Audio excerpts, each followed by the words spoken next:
Salam dəyərli dostlar.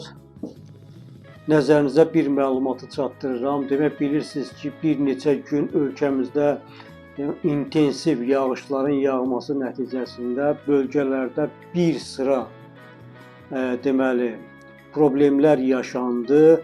Bildiyimiz kimi deməli ekskavatorun aşması nəticəsində bir nəfərin dünyasını dəyişməsi hamımıza bəllidir.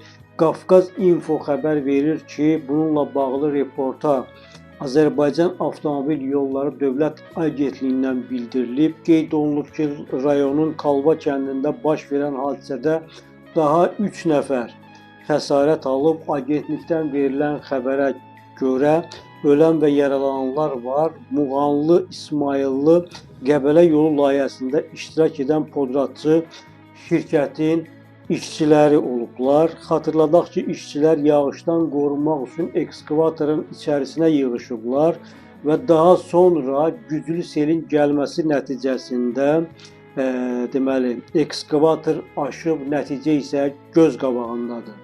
Dəyərli tamaşaçılar, Ağsuda baş vermiş bu hadisədə selin ekskavatoru aparması nəticəsində ölən Həyatullayev Pərviz sahə rəisi olub. O öz yoldaşlarını xilas edərkən dünyasını dəyişib.